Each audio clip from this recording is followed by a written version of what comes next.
prince Albert Ier de Monaco s'est dévoué corps et âme au développement des sciences de la mer. Né marin, il est resté toute sa vie. C'est en 1906 que le prince Albert Ier, l'un des plus ardents promoteurs de l'océanographie moderne, crée l'Institut océanographique, fondation reconnue d'utilité publique. Navigateur passionné et défenseur visionnaire des sciences au service de la paix et du progrès, il souhaite concevoir un outil au service de la connaissance de l'océan.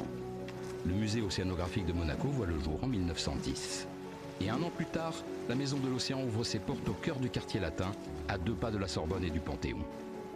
Ces 2 établissements emblématiques permettent aujourd'hui encore à l'Institut océanographique de mener sa mission de connexion entre l'homme et l'océan. Le musée océanographique est un lieu de culture et d'échange avec le grand public, où convergent les expériences autour de la protection de l'océan à travers ses collections, ses expositions et son aquarium. Dans la droite ligne de l'engagement du prince Albert II pour la protection de l'océan et de la nature, des événements fédérateurs sont organisés avec nos partenaires, le gouvernement princier, la Fondation Prince Albert II ou le Centre scientifique de Monaco. Par exemple, la présentation du rapport spécial du GIEC sur l'océan et la cryosphère face au changement climatique au musée océanographique. La Monaco Blue Initiative est une plateforme de prospective et d'initiative et offre un cadre unique d'échange. Entrepreneurs, scientifiques, politiques et acteurs du secteur privé préparent ensemble la gestion durable et la conservation de l'océan. Les grandes médailles Albert Ier récompensent chaque année de grandes personnalités qui, par leur engagement et leurs travaux, contribuent à faire connaître, aimer et protéger l'océan. Pour émerveiller et mobiliser ses 650 000 visiteurs annuels, le musée océanographique de Monaco propose une expérience unique, combinant le vivant, l'art et la science, aujourd'hui complétés par les dernières technologies numériques.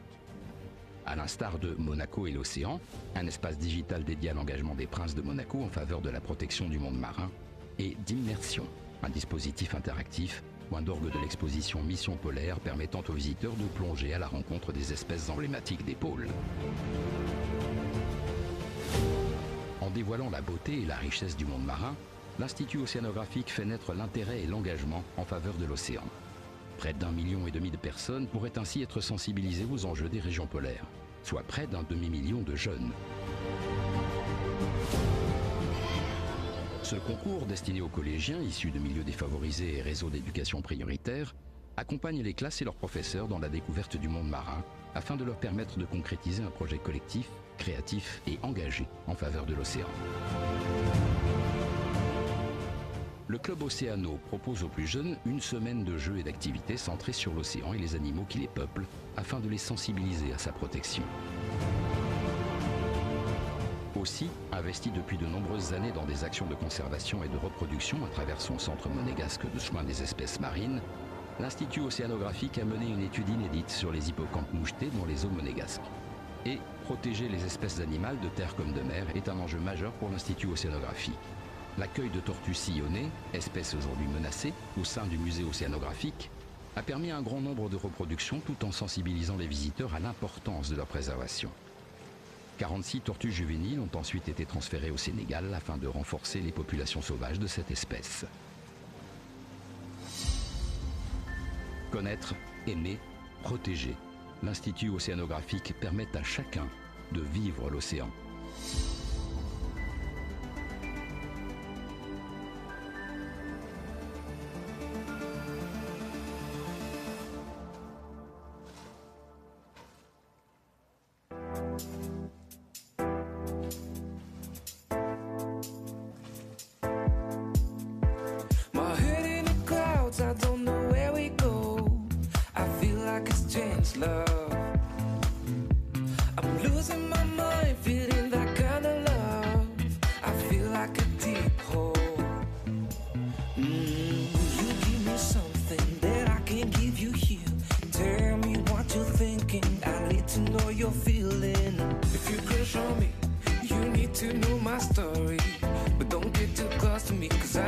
Fantasy.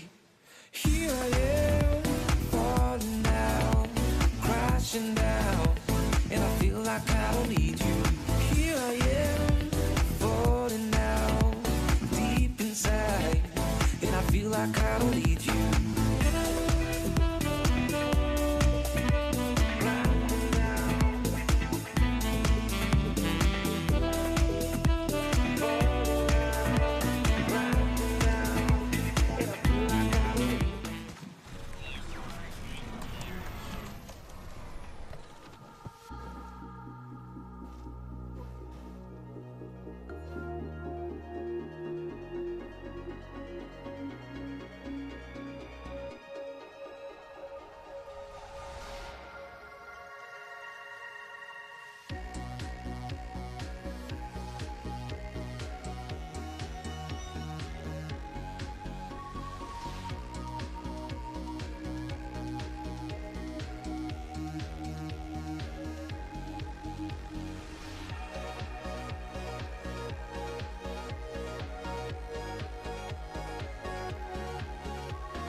prince Albert Ier de Monaco s'est dévoué corps et âme au développement des sciences de la mer.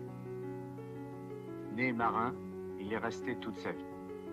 C'est en 1906 que le prince Albert Ier, l'un des plus ardents promoteurs de l'océanographie moderne, crée l'Institut océanographique, fondation reconnue d'utilité publique. Navigateur passionné et défenseur visionnaire des sciences au service de la paix et du progrès, il souhaite concevoir un outil au service de la connaissance de l'océan. Le musée océanographique de Monaco voit le jour en 1910. Et un an plus tard, la Maison de l'Océan ouvre ses portes au cœur du quartier latin, à 2 pas de la Sorbonne et du Panthéon. Ces 2 établissements emblématiques permettent aujourd'hui encore à l'Institut océanographique de mener sa mission de connexion entre l'homme et l'océan, en rassemblant la communauté scientifique, les décideurs et le grand public. La Maison de l'Océan est aussi un hub dédié à l'océan et à l'environnement, rassemblant décideurs politiques et économiques et acteurs de la société civile. Le musée océanographique est un lieu de culture et d'échange avec le grand public, où convergent les expériences autour de la protection de l'océan à travers ses collections, ses expositions et son aquarium. Dans la droite ligne de l'engagement du prince Albert II pour la protection de l'océan et de la nature, des événements fédérateurs sont organisés avec nos partenaires, le gouvernement princier, la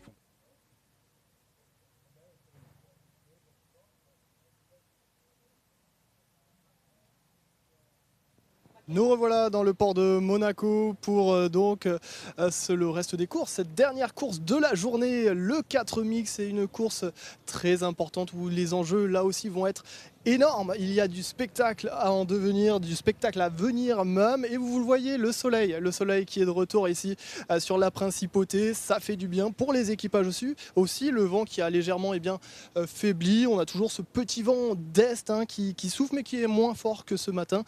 Mais ça n'empêche pas que le spectacle, il sera bien présent cet après-midi. Avec moi toujours Patricia et Yuri.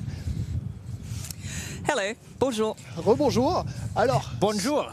Les enjeux cet après-midi, ça va être énorme. Là, il va vraiment y avoir de la bataille. Ah ça oui, on en a déjà vu de la bataille ce matin, notamment dans le double mixte. C'était absolument incroyable ce qui s'est passé. Mais cet après-midi, on a tous ces rameurs absolument exceptionnels qui sont dans des teams et qui vont tout donner parce que c'est là qu'il y a le plus de points à récolter. Donc, avec Yuri, we're gonna try to give you the excitement that will be on the water, but I think it will be exceptional. I would say that the hype before that race was just outstanding. We were having lunch now with some athletes and talking to them, and they are so much really excited to race now in the quad, because in the small boats it's okay, it's cool, you know, it's cool, but now this is like a, you know, enormous difference to that what we experienced before. It's all the athletes that were competing in the morning in 3 different events are going to clash against each other right now in the same race. And some will take revenge because Definitely. some of them had some problems at the start. They crashed a little bit. One broke his oar. Quentin Antonielli, unfortunately, broke his oar. So they really want to show their best. They always do, but it's even a little bit more. There's a little bit more salt into this to go for this afternoon. Yeah, totally. And it could be interesting to see this revenge and this challenge. And it's why it's a challenge here to Monaco. Maybe a word about Netherlands rowers. We can hear donc quelques mots de rameuses néerlandaises qu'on a enregistrées il y a quelques minutes avec Patricia. Okay, we are here with the Dutch Lions, or at least 3 women from the Dutch Lions. Can you please introduce yourself? Yes, my name is Marieke Keizer, and I used to be a lightweight rower in 2020 for the Olympics. With a bronze medal that she forgot to say. My name is Caroline Florijn, from the Netherlands, 26 years old. And I rode in the single, also in Paris. And I won. She's very shy. Huh? I'm Sarah, I'm the cox, and I'm also the cox of the Dutch talent team. Brilliant. So, how was it this morning? Because you rode the single, you rode the double. The double, there was a little problem at the start, I think that's part of the deal, right? I mean, you can crash, and it's all about resilience and about how to get back out of a crap or a bad stroke, and the one who is best in that is going to win. But so we were not the best, but we had a lot of fun. And you came back. We came back, exactly. Yeah, we passed a lot of boats after that, so we had a lot of fun, and now we are all ready for the the quad. I mean. And you, Marieke? I think my start was really good, and then after 1K I had a little cramp in my muscles in my arms, so it was tough. Yeah. But better than last year. Yeah. Last year I was in a mixed double and I broke my oar at the start. So we make some progress, but not the result I wanted, I have to admit. But next time the progress is going up. Next time I will win. Sure. And what do you expect this afternoon? As a cox, this boy at the end there, it's gonna be tough, no? Yeah, I expect some chaos with the start and maybe at the finish. So it's my job to get a nice spot and get us to the first buoy. And then we have a nice line, I think, yeah. Do they listen? Yeah, they do. Yeah, but Marieke is used on the bow seat and she can really hear me because we don't have a coxing cable. So but I will shout really loud. So she can shout as well. Yeah, I think maybe I just be some motivational on the bow seat for the guys in the middle to push harder. And how is it for an Olympic champion to come here at Challenge Prince Albert II? Yeah, I'm very happy. I come from rainy Holland and I'm here now in sunny Monaco, so it's great to be here. So many nice people and yeah, it's great ambience and I'm really enjoying myself. The first time on coastal? I went to Genova for the World Championships, so I have already tasted a little bit of coastal rowing. But I think it's unique here in this place to row and we are enjoying a lot. And we enjoy seeing you. Thank you so much for being here. All the best. Yeah, and you could hear how modest these rowers are. I had to push them to say that, for instance, Caroline is an Olympic champion in Paris in the single scull, and Marieke, a bronze medalist in Tokyo. But they didn't say, they just, I rowed there, yes. And by chance, nearly, I got it. No, this is top rowing. And look how beautiful it is, this shot at the start with all those boats trying to find their place. I wouldn't like to be a cox at this moment. What about you, Yuri? Well, I was already racing exactly in that kind of field, and absolutely that feeling. First of all, if you look right and if you look left, so many athletes just on the one single lane, it just, you cannot really describe, it's undescribable feeling. And, we see this 3 minutes mark before the, no 3 minutes mark, but we see that the crews are already positioning themselves for the best starting position. Now we have a 3 minutes mark. Shall we give a full start to the umpires because they started too early with the 3 minute starting procedure? Yeah, they confused us. Yeah. I mean, I would punish them. Yeah, 2 minutes for them. But it's also confusing for the rowers because they heard one toot, and normally the 3 minute start is 3. So fortunately, they're not alone in the boat. They have the cox who is there as well to calm them down. The cox is so important, and I hope at the end of this race we will hear the interview we did with one of them, because there are not 4 in the boat here. There are 5, and the 5th one is so important as well. And we're gonna go to the 2 minutes mark. But well, in comparison to the other races, we have extended the start line a bit. It's a bit more wider. It was the right decision from the organizers just to give this additional free space for the rowers in order nobody collides with anyone else. But I'm not sure they all realized, because we still have so many on one side, and all the space they got on top of it is empty. Well, that's already their problem. That's already their problem. That is the job of the coxers, exactly, to estimate the best line and the best starting position. Although I already see some potentials for some collisions. Exactly, at the right there. Yeah. Also, Kangua boat, who is a little bit in the different line.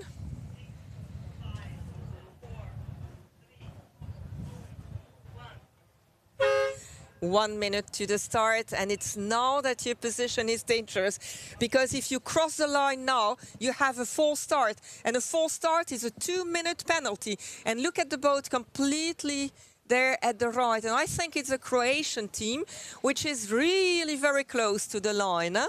Well, the most epic race of this day is about to start in less than a minute, and you're gonna experience it live with us. And we can see some coaches who are very attentive and ready to give the start. We will hear not only the turn from the umpires, but also from one of the coaches, I think. I think he's going to give a signal just 5 seconds before the official start. Well, I mean tactics. Yeah, tactics. Yeah, tactics. Exactly. Not only the coxes and the rowers. One. And here they go, and everybody took a clean start, very close. One is a little bit behind there, but for the rest it seems quite okay. And you can see the coach here who is showing it's that way, it's that way. Yes, they know, I think. And it's a little bit late to give him the thing. And look at this shot, this aerial shot of the start. It's just brilliant. Unbelievable what we're experiencing here, but we have to admit this is one of the cleanest starts in the quad racing, because there was only maybe one contact, but nothing more. So everybody is already on their way in the same, I would say, even fair position, and they are able to row. And this is actually where the fun begins, and that, you know, nobody is feeling disappointed from the start on. And it is to be noted that they do it in the other way. So this morning it was clockwise, now it's anti-clockwise, but they all realized, which means that the ideal line was indeed more at the right. Yes, but now they're going outside. Yes, they're going outside and then inside. Yeah, exactly. They go on the right of the buoy there, and then they go to, you know, when we were in La Seine with Roland, there was also a buoy that was very difficult, and we called it the killing buoy. And I think the one there at the end, buoy 2, is a killing buoy here as well at the Challenge Prince Albert II. I would say it's definitely gonna be, because the field there with so many elite athletes spread out in all the crews, it's, you know, they're not gonna be a clear leader from the beginning. There's gonna be a lot of tight racing during the whole course, and you know that is actually this second buoy gonna be just a carnage there. Yeah, and we can see that there are 3-4 boats that are leading here, and this is the crew from Galaxy, the crew Performance, but also Côte d'Azur, who took a really good start. And here we have Croatians on your screen. Well, everything is already kind of a bit spread out, but as you see that all the teams are trying already to get this perfect line, and they are gathering up, they are getting a bit narrower, not to move with a such wide front, not to go too outside or too far inside. And this is already like where the real racing starts, because the first strokes were essential just to get a position, to get a clean position in order not to be distracted by the other teams. But now this is already where it starts to hurt, you know, the fast sprint already away, and, you know, like, that's where they already approaching the first buoy. It's gonna be the first turn, and everybody tries to get as close to the buoy as it's even possible. And that's why we see the crews that started really at the right coming back onto the ideal line. If we look at the tracker, the ideal line is followed by Galaxy and Performance, while Côte d'Azur is a little bit at the external, so they will have to come back a little bit. But maybe it's a good tactique. Huh? We said it and we repeat it. Having space is of utmost importance, especially at the end. And when you see the big trunk there, you have a lot of boats in a very small place. The ocean is so large, and they're all in the same line nearly. Well, That's exactly what I was talking about. So the first 4 crews, they're kind of safe. Yeah. They're filling themselves with enough space to maneuver around this buoy. But already this peloton that is just this group of, let's say, 7, 8 boats that's slightly behind, that's going to be really very close. And there are going to be a big potential for crashes and for the boat contacts. Yeah, and it seems that now Côte d'Azur took a really good position there, followed by Galaxy and Performance. But St. Andrews University is doing well as well. And here they are at the first buoy. You see it's an open one, so nobody needs to stop rowing. It is the cock's job to take this correctly. And they do it very good at the moment, no problem. But as you said, these are the first crews. Let's have a look at the ones behind. Well, I would say at the moment it seems still pretty clean. Yes, it seems so, but don't talk too fast. Already fast collisions. Yeah, already, yeah, exactly. And you see, already in the back there is a traffic jam. You see Yeah. 3 boats just slightly collision, and the whole group that is actually behind Stopped. Yeah. Yeah, stopped, and they already losing the contact to the leading And one boat. is completely in between 2 boats. You see, it's pushed from the one side and he can't go on the other side. So being in this group is really not the best position. And what will it be at the buoy at the end there? Because there it will even be more difficult. But we'll see this. It's only 900 meters between this buoy and the following one. So nothing. It goes fast with these boats, these 900 meters. In front of our screen is Tim Rubinetti with Simone Martini, just very experienced rowing and pushing his crew forward and forward. I am pretty sure there is some open guns she wants to show from the men's single, and you see that they are performing pretty well. Well, I would say at the moment the field is already a bit more relaxed, a bit more spread out, and now the group of the boats that was, let's say, 10 boats before, at the moment those are already, I would say, 7 that might get already in these close positions before the buoy too. Yeah, but Côte d'Azur and Galaxy are really in front for the moment. They took a very good start. They really want to have that open water to get to the buoy. And then we have here the boat from Italia, who is a little bit at the outside, so I'm looking forward to see these are the Croatians we see. I will be very interested to see how they're gonna take it. I'm pretty sure they're gonna fight back like a lions. And we know that like a lions. Yeah, well, we have the Dutch lions. Don't forget, they can show their appetite as well. And in the boat from Croatia here, it is a Cox from Monaco, so she knows the waters here. It might be also one of the big plus points. Definitely an advantage to know the waters, to know the streams, to know the wind, to know the waves. And if it's a Cox, then it's definitely going to be a very deciding point. And as we see that she is already leading her and steering her boat into the first pack of 4. So I would say that this is a very impressive result by the coxswoman in that case. Coxswain, yeah. Of the coxswain. Take into account that this is a field of 24 boats. What we have here. Look at this. We are here, I think, with the team Côte d'Azur, if I'm not mistaken. It's a little bit difficult with the sun to see, but if they are there at nearly at the buoy, and yes, they will have a free field. No problem from there. But I'm still interested in seeing the technique to take the turn. Will they stop rowing, or will it be the Cox who will really take a powerful? No, they stop rowing on one side so that they can turn correctly. The second will be the crew from Galaxy, who takes also a clean turn. Then we have Performance in Italia. Yes. As we see, the first boats are pretty relaxed because they have enough space to maneuver. But the most interesting part actually comes exactly now, where the biggest pack, and look, Yeah, we have there St. Andrews, Cangua Italia, Saturnia, who are really close together and need to take this, but no problem up to now.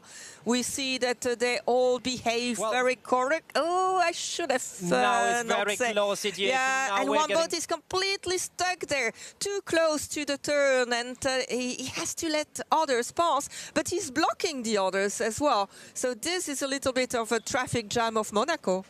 Well, but I would say still I don't see any signs of the broken oars or broken boats. Fortunately, so actually everything went well, comparable well, and all the crews are proceeding with their race and able to continue and to finish, I would say, at the decent places and the places that they can basically achieve. No, but it's very important because only the 19 first ones will get points, and from 20 to 24 no points. So if you stuck there and you lose it because of this, that must be frustrating. But they still have time, and now they have 760 meters to the next buoy, and then another 1100 meters to come back. I think at the moment Team Galaxy is trying to make a move and to get the first crew, Côte d'Azur, just following up the Team Galaxy. It's going to be a close race, I have the feeling. But also Italia and Performance are not that far, huh? And we know how strong these teams are. We know what they can perform, and really looking forward to the last bit of this race. With whom are we here? Difficult to see. I guess it is Côte d'Azur. They have also a little bit of a revenge to take here. Definitely, because Quentin Antonielli had a very unlock in his mixed double race, breaking the oar. So at the moment, I think he's trying to get the revenge and in the home waters to show that their team is one of the most strongest teams in the field and that they can perform best in their home waters. Yeah, and he explained that he felt there was something with the oars, so he tried slowly to see whether it was still going, but then at a certain moment he said, okay, it seems to be okay, gave some more strength, some more power, and then it broke. So it was unfortunate. But yeah, here we are with a Cangua team, and you see it must be also, you see that boat next to you, it's a Philippi boat next to you all the time for 4 kilometers. You are fighting, so psychologically as well it is so tough. I would say those are, eternal rivals, because Magdalena Lobnik together with Katharina against Karen Robbins together with Janneke van der Meulen. This clash we experienced at the World Championships in the women's double. Now they are fighting again against each other, racing in the quads here in Monaco. And, you know, there are some open count that they want definitely to get the revenge or to stay in the position they built up till now. And it's interesting to see that boat because you have the powerhouse in the middle, the two men, and it's the same in classic rowing. You put the strongest one at the middle. You put a good stroke that gives a rhythm, then the power in the middle, and a little bit lighter at the back, at the bow, because then they can go over the waves, although there are not that many. But it is important as well not to go with your boat into the waves. And some of the boats are better into this or that. It's also a choice. You can you have different types of boats. I'd prefer to say it's more a philosophical view. You know, like you like this manufacturer, you get on well with those people better. You with those a bit less better. You know, you have just to feel the boat. You have to feel it, but it's also a different shape if you look at them. You can really see the difference, and it's another philosophy of boat, I think. But look in front, still 3 boats there, and these 3 boats are as Côte d'Azur, Galaxy and Performance. still the three leading ones. And then a little bit of a gap to have the crew from Italia and Croatia with the powerhouse of Valin Sinkovic in it. Well, such an outstanding experience for him. I think this race is gonna be that he gonna memorize till the end of his life. Definitely like very fun racing for him. I hope him to stay in the coastal rowing for much longer. In front of us we see two crews, Team Galaxy Kangua and Filippi Team Performance, with Magdalena Lobnik, Katarina Lobnik, Chris back. And in the other team there are Adrian Miramon Quiroga, Janneke van der Meulen and Karin Roberts. Yeah, and they're really making their way there, and I have the impression that the Team Filippi there is really pushing hard to try and take the second place. It will be a close race until the end, and we see them there. Again, they have to take the finish, and the finish moved a little bit from this morning, because this morning they were doing it clockwise, this time anti-clockwise, so they changed it a little bit. Well, it's gonna be a battle that we're gonna want to see the outcome to.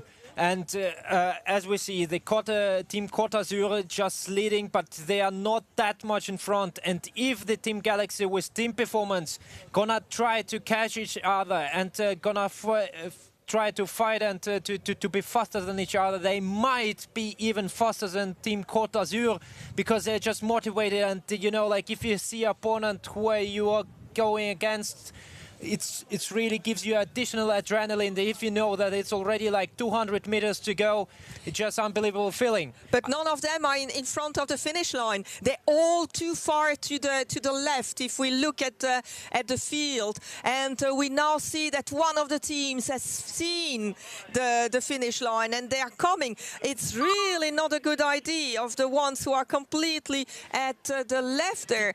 Team Filippi, did they see the finish? Look what a turn they have to take, so they're losing a lot of space. And that's what I think, that the Team Galaxy has just a slightly advantage, and they're gonna be just a bit and better straighter line toward the finish line. But Côte d'Azur is still leading, because they changed their course a little bit earlier. But yeah, it's gonna be so close. What a pity there for that team. What a pity for the Filippi Team Performance. Yeah. But Côte d'Azur is just making the last strokes, and they're gonna win this quad race, followed up by the Team Performance or Team Galaxy. Yeah, it's really tough to gonna say. be very, very close really one. tough. It is Côte d'Azur, that's for sure. Well done to them. Well done. And this is dangerous. But Team Filippi took it just a canvas ahead of Team Galaxy. Incredible. Well, that was a very risky move by the Team Filippi. And cutting the through Cox, look at the Cox that puts her hand on. She lowered it. I don't know whether she wanted to say something, but it was, yeah, it was a little bit of a hectic finish, I would say. But again. Have you seen this close? I mean, it's pretty similar. We experienced it in the mixed double. Yeah, and it is only 40 hundredths of a second between the two. The fourth place then being for Team Swift International. Team Croatia in the fifth place. Yes. Oh yeah, there is a little, it's just the opposite, but the rest is okay. I started there. Then we have Colgan, Team Monaco, Rubinetti, University of St. Andrews, who did a very good race as well. And they're all coming towards the end. But what, again, a dramatic finish. What is this? Is it theater? It's, I mean, but that's what we actually were expecting and we were hoping for, because the tension stayed till the last strokes between those boats. And you know what? In those fields, with those squads, what we have here, and with all those crews, it's going to be a crucial difference in the whole medal table. Because, you know, the squads are the most valuable boat class here, so they receive even the biggest amount of the points for every single space and place that they achieve. Indeed, the 19 first ones have the spaces there. And I see, for instance, that our Dutch Lions finished 16. So they still get some points. And we'll see tomorrow in the sprint. I'm really looking forward to this as well, because it will be a complete different setting. And the skills will be different. The Olympic rowers and the classic rowers might have a little bit more of an advantage there. I would definitely say that the water gonna be much calmer than on this course. Look at the replay here of the finish, I guess, with yeah. No, this is not the right replay. It said replay, but it wasn't a replay. It is the crews coming on the line. So we still have a few crews out there, but nearly nothing anymore. But congrats to the athletes. It was really remarkable. Remarkable performance, really outstanding results. We saw really some very clean racing. At the moment, we saw the aerial view of the replay of the finish of the fast 3 boats. Well, I would say there are going to be some discussions, you know? I guess so, because I saw the Cox raising her hand. I don't know whether she wanted to say something or not, but yeah, we'll see. And I also see that the CEO of the regatta is enjoying himself, and he had the advantage of following the race on a boat, and I think he really deserves it, hein, Roland Vell? Yes, definitely. Definitely. That's the man who deserves it really the most. Yeah, our former Olympian. And I would say it's also the person who is actually the one who brought so much attention to this one event, you know? Exactly, bringing all these top athletes here. Definitely. So, yeah. Such a race, and it was super interesting with this finish lane moving to this morning on the left and now on the right. We'll maybe have some interviews about the first rowers who come just. Peut-être une interview d'ici quelques minutes avec les premiers rameurs, les premiers équipages qui sont arrivés donc sur cette course du 4 mix. En attendant, eh bien, en effet, le classement des points, il va être déterminant demain également sur les sprints. Les bateaux les équipages qui ont engendré ici, eh bien, des points, un bon nombre de points sur un bon nombre de points sur cette course. Un petit replay donc sur le début de course apparemment. Avec ce départ, donc ce départ où tous les équipages étaient bien en ligne. Yeah, such a beautiful shot here from the start, and you see that they really had a clean start, except a little bit to the right. They were squeezing.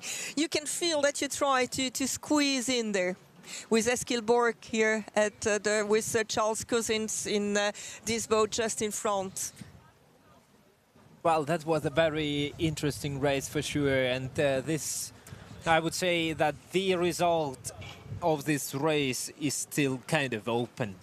I guess so, yeah. Tonight we will have the first information about the ranking, and I'm quite, yeah. Who do you think at the moment in the lead? What's your personal opinion? The crew was Davide Mumolo, Katarina, Magdi and Chris. For me, these are the ones who are leading at the moment, but it's a gut feeling. You know, it might be, but I think that Team Galaxy might challenge it if they kind of try to protest the quad. Don't give them this idea, because it's always difficult when you have protests. But it's true. But I think with the two singles with Team Philippi, who were really good, and the double, which was also very good. So but you know, I think they are in, yeah. Quad counts. Yeah, but they were not far. That's true. That's definitely true. So let's see. Et on va donc attendre encore quelques minutes pour ces interviews à venir. Mais peut-être un mot en attendant de Valentin Sinkovic qui était à notre micro hier sur la journée d'entraînement.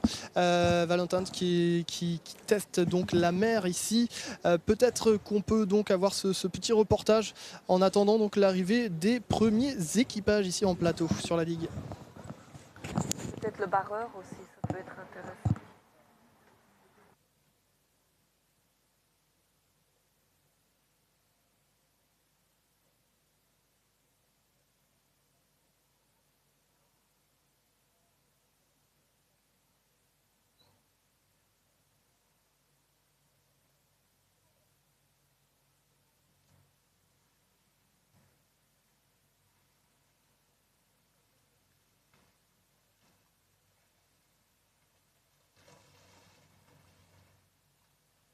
Valentinkovic, Croatia, Croatian rower.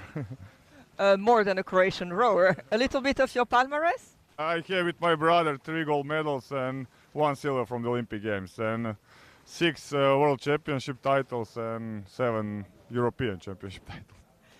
It's your first time on the sea. Yeah, first time on the sea. I tried on Lake Yarun 2 times, coastal boat, but it was on flat water, so I will see how it will be on the bigger waves. Do you look forward to it? Yeah, definitely. I hope that will be some waves just to try it, and to have fun. So why did you choose to come to Monaco for trying out? I think first reason is I never been to Monaco, so I wanted to see Monaco. And then the other reason, definitely to try coastal rowing, and definitely it will be fun. And as I can see, it's a really big regatta. The best coastal rowers are here, so it will be fun to see. The best coastal and classic rowing. Yeah, for sure. But it's different, so it will be fun to see how much different it is. And will you go to beach sprint afterwards? Are you aiming to the next Olympic Games in beach sprint? No, I will stay in classical rowing.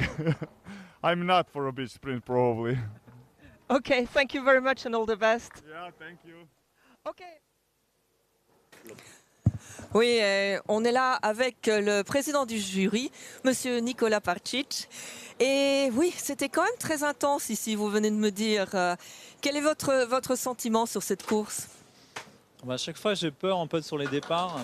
J'ai peur un peu de la stratégie des bateaux. Il y a assez de place pour mettre l'ensemble de la flotte, mais certains équipages sont trop près les uns des autres. Et vous n'aviez pas l'impression qu'ils n'avaient pas remarqué que la ligne d'arrivée avait changé d'endroit? Si, ça c'était un peu la surprise. En fait, elle a été déplacée. Alors l'axe est toujours le même, le cap est toujours le même. Donc les distances, voilà, il n'y a pas de problème par rapport à ça. Mais pour faciliter le travail de l'arrivée et d'identifier les numéros, donc avoir des bateaux plus près, elle a été déplacée. Et les barreurs, effectivement, certains, je pense, n'avaient pas identifié cette information. Oui, surtout avec un barreur. Je veux dire, ça aurait été fait avec des solos, ça aurait pu poser plus de questions. Là... Pas forcément, parce qu'en fait, le solo, il est habitué à se retourner en permanence, s'orienter, alors que le barreur, il a une confiance dans des repères, mais qu'il ne met pas forcément à jour. Et vous êtes un spécialiste de l'aviron de mer, en tant que breton. Qu'est-ce que vous pensez de cette régate ici? Du format, de la manière? Alors ce qui est très appréciable à Monaco, c'est qu'on a très régulièrement des mouvements d'eau. On a de la vague. Aujourd'hui, on n'a pas de vent, mais on a souvent beaucoup plus de vagues, beaucoup plus de creux de vagues que ce qu'on peut attendre habituellement en Méditerranée. Et donc ça, c'est quelque chose qui est, je trouve, extrêmement intéressant. Même si c'est vrai que c'est parfois difficile de bénéficier de ce mouvement d'eau pour essayer de surfer, même petitement. On l'a vu ce matin en fait, il y a des bateaux qui ont réussi en fin de parcours sur le double mixte en particulier à bénéficier en fait de ces mouvements d'eau pour pouvoir accélérer, prendre des surfs. Donc ça c'est vraiment une belle chose. Après on a la météo, ça, même si on a du vent, même si on a de la vague, il ne fait pas froid. Et quand on rame, on n'a pas froid quand on rame, mais quand même, la température de l'eau, c'est quand même un élément de sécurité très important. Donc ça, c'est quand même un bénéfice très très grand pour la pratique de l'aviron de mer. Et vous parlez de sécurité, je pense que ça, c'est un des points aussi sur lequel vous êtes très attentif. Notamment avant que les bateaux aillent sur l'eau, il y a des checks de sécurité. Alors ça, ce sont des éléments de comment dire... À bord, on doit forcément avoir effectivement un gilet de sauvetage et on doit avoir un bout de remorquage si on a besoin d'être remorqué. Ça, c'est un élément fondamental. Mais ce qui fait l'aviron de mer, si on le distingue de l'aviron de mer et de l'aviron de rivière, on va dire comme ça, quand on prend un départ, on a toujours une appréhension.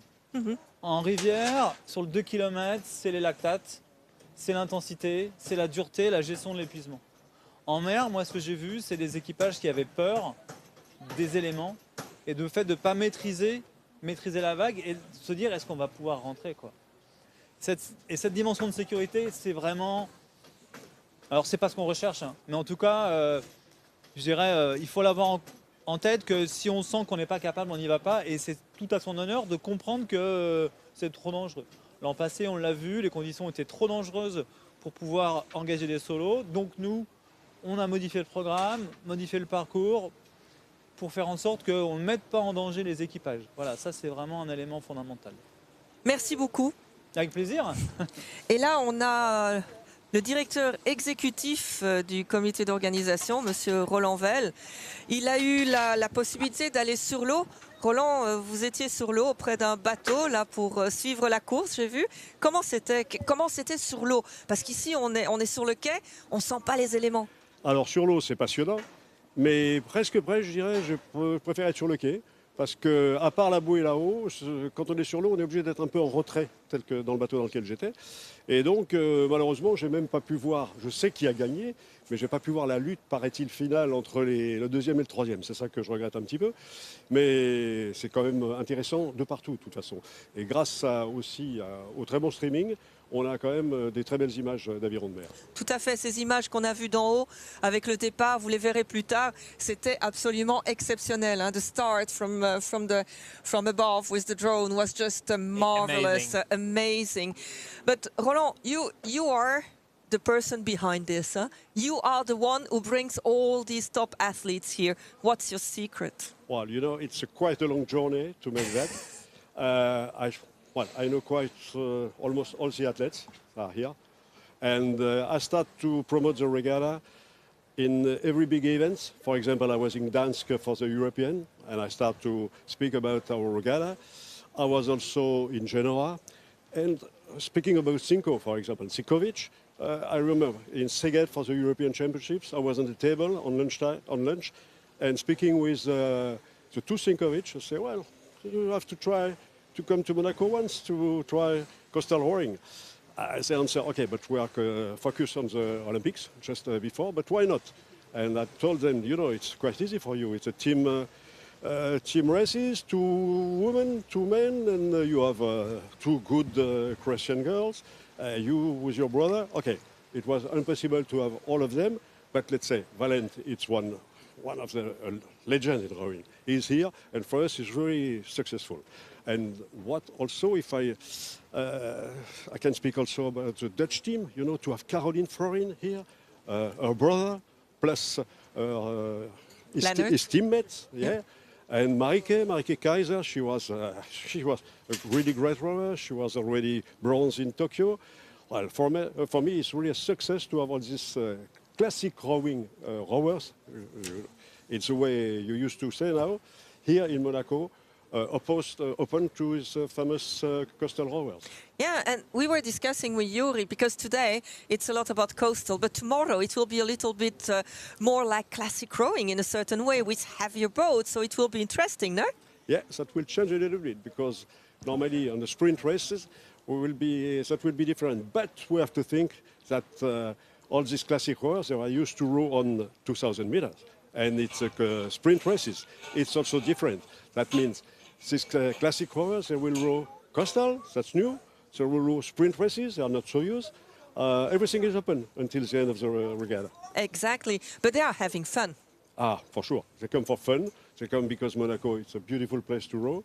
And let's say, the sun is here. I don't know if it's everywhere the same, but it's really a really good regatta this year. And we really have to thank you. Oh, come on. I would have one more question. Who do you consider, like from the top athletes, let's say from flat water athletes coming next year to this regatta? Who is your like dream team that you want to compose from the flat water rowers, like some legends that you want to bring here? No, it's difficult. You know, this year it's already a really good level. I'm not sure we will have the same level next year because, you know, this year is post-Olympic year. It's easier. But if we can have all the coastal world champion as well as all the classic rowing world champion, that will be fantastic. Fantastic. So that's a deal for next year. That's a deal for next year. We try to do it. Okay. Thank you. Thank you so much. Merci beaucoup, Roland. On aura sûrement nos équipages gagnants, vainqueurs, peut-être en interview demain ou en tout cas en reportage pour avoir leur réaction. La récupération, le temps de se sécher, l'antidopage aussi pour les premiers équipages. Est-ce qu'on va au loin? I think from team performance, they are already on their way. Yeah, there are 2 coming towards us here. So 2 rowers are coming. So, yeah. Let's think wait so. for a minute. We wait a minute. It's Magdi? It might be Magdi, and I think that David Mumolo, no? Yeah, we'll see. Mumolo, we already saw this morning. Well, you know, Davide? we cannot get enough of him. Exactly. It's good because it's also part of their job in a certain way, yeah? Because they are the face of rowing. They have to make other people love the sport True. as well. So for them, coming to an interview, it's really cool, but it's also so important. I would even say that, you know, they are actually the role models as well, like for the young athletes, for the juniors that have, I don't know, watching this stream, World Championships, they're following their social media, whatever. This is, you know, like all much more about the message that you want to transfer and, you know, the lifestyle that you're actually trying to show. And they are definitely one of the most outstanding and, you know, like most motivating for the young generation. Exactly. Make youngers move, which is so important. Yes, the Magdalena Lobnik is already on her way to join us here in commentary booth. Well, we're waiting for you. We were expecting you. And your cock's there. You can call him as well because he has such an important job as well. So it would be really good to have him. We have a water here, by the way. Yeah. Here. Is it fresh one? fresh enough. We didn't touch it. So Davide, we already saw you this morning. We see you again. How was this race? Was another tough race. We had like the last leg, we were fighting against Kangwa team, and it was exhausting. And also because we had a little problem into catching the finish line, and we almost went off the course. Yeah, we saw this. So your Cox, you didn't see that the finish line changed. Yes, yeah, I saw the finish line, but I can't change the direction because they are so hard. The steering is very tough here. Yeah. And you, Magdi, how was it? Oh, it was an amazing fight. We had quite a bad start. I think the position at the start was not so nice, but we didn't want to go into a crash, and so we said, okay, we go outside. But then we had a brilliant fight back, so we overtook many crews. And we were second earlier, but then we lost the position at the last buoy line. But we were really careful that we don't crash, so we knew we need the points, and we got it. And the second place is really satisfying for us. Yeah, because it was really back-to-back. Kangua For was 4 really fighting kilometers. amazingly, so we loved the fight in the last stretch, but it was really hard for us. But how hard it was actually to concentrate on this line at the end where you're not sure if you're gonna make it fast or not. How was this feel? Like, you know, In the quad, it's better than in the single because you just have to row. In the single, you just to be sure where you're going, what you're doing. In the quad, you just have to row, trust the cox, trust the other people in the boat. So, to me, it's easier to be in the quad. I just concentrate on rowing. And how did you how did you choose the positions in the boat? I think we wanted to do it like last year. We set the powerhouse, the man boys, the big stronger man in the powerhouse in the middle of the boat. And I like to row my rhythm. I know I can be strong when I row my rhythm, and it worked perfectly last year. And Katarina is just a perfect bow power, I would say. So each of you has his own way of doing it, and that's important to be complementary. Yeah, sure. And I think our communication was perfect in the race. So Chris did all the big calls.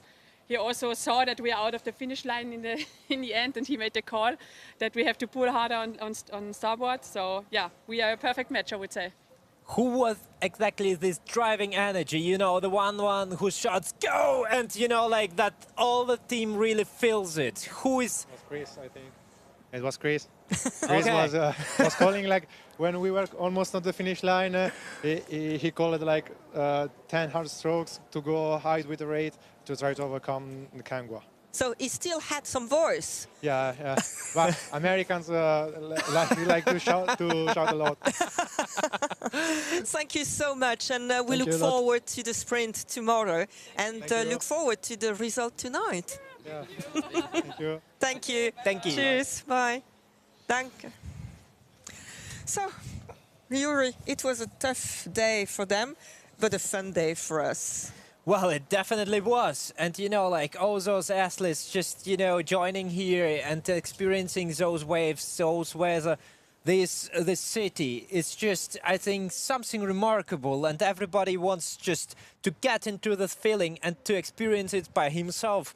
And I believe that all of them, it was a hard day for them, maybe a long one, but they definitely enjoyed it. And this is something they're gonna tell their friends about.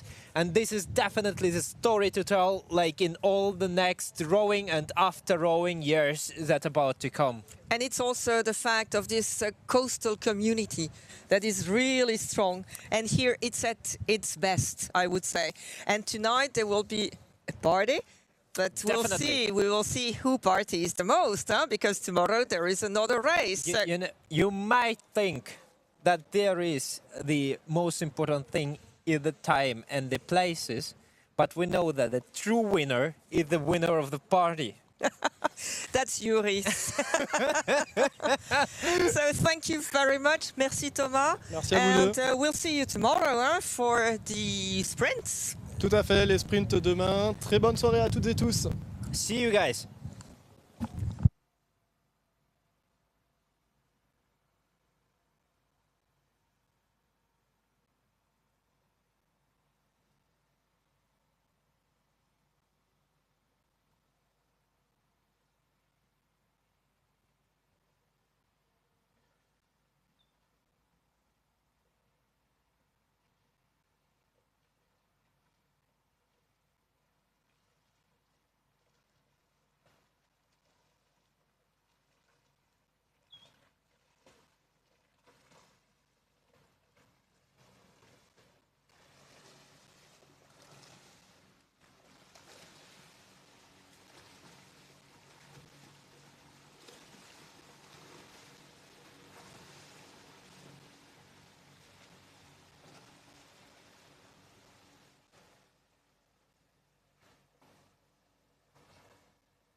Albert Ier de Monaco s'est dévoué corps et âme au développement des sciences de la mer.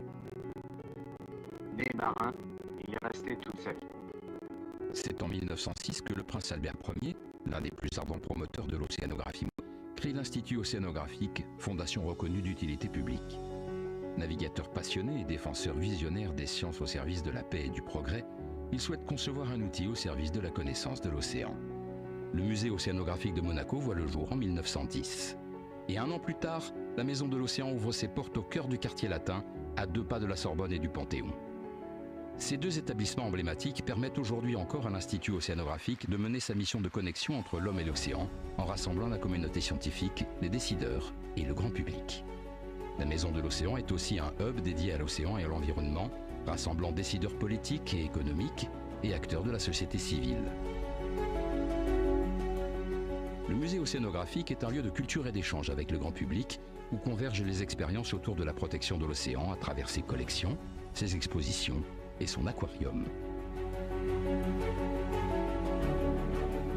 Dans la droite ligne de l'engagement du prince Albert II pour la protection de l'océan et de la nature, des événements fédérateurs sont organisés avec nos partenaires, le gouvernement princier, la Fondation Prince Albert II ou le Centre scientifique de Monaco.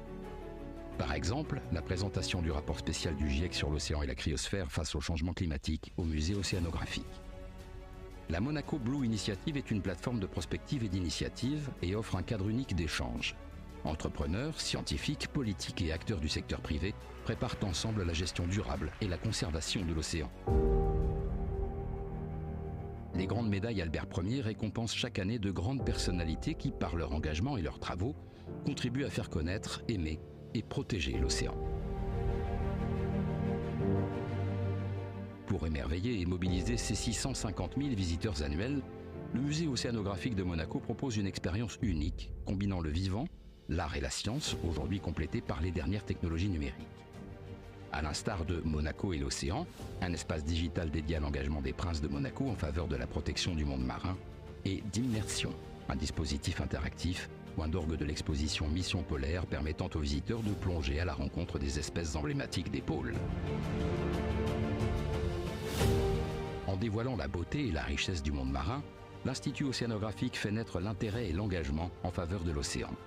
Près d'1,5 million de personnes pourraient ainsi être sensibilisées aux enjeux des régions polaires, soit près d'un demi-million de jeunes. Ce concours, destiné aux collégiens issus de milieux défavorisés et réseaux d'éducation prioritaire, accompagne les classes et leurs professeurs dans la découverte du monde marin, afin de leur permettre de concrétiser un projet collectif, créatif et engagé en faveur de l'océan. Le Club Océano propose aux plus jeunes une semaine de jeux et d'activités centrées sur l'océan et les animaux qui les peuplent, afin de les sensibiliser à sa protection. Aussi, investi depuis de nombreuses années dans des actions de conservation et de reproduction à travers son centre monégasque de soins des espèces marines, l'Institut océanographique a mené une étude inédite sur les hippocampes mouchetés dans les eaux monégasques. Et protéger les espèces animales de terre comme de mer est un enjeu majeur pour l'Institut océanographique. L'accueil de tortues sillonnées, espèces aujourd'hui menacées, au sein du musée océanographique, a permis un grand nombre de reproductions tout en sensibilisant les visiteurs à l'importance de leur préservation. 46 tortues juvéniles ont ensuite été transférées au Sénégal afin de renforcer les populations sauvages de cette espèce. Connaître, aimer, protéger. L'Institut océanographique permet à chacun de vivre l'océan.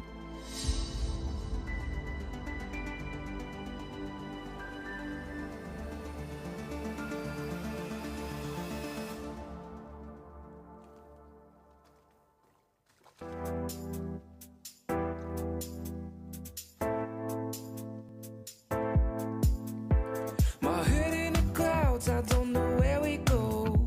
I feel like it's changed love. I'm losing my mind, feeling that kind of love. I feel like a deep hole.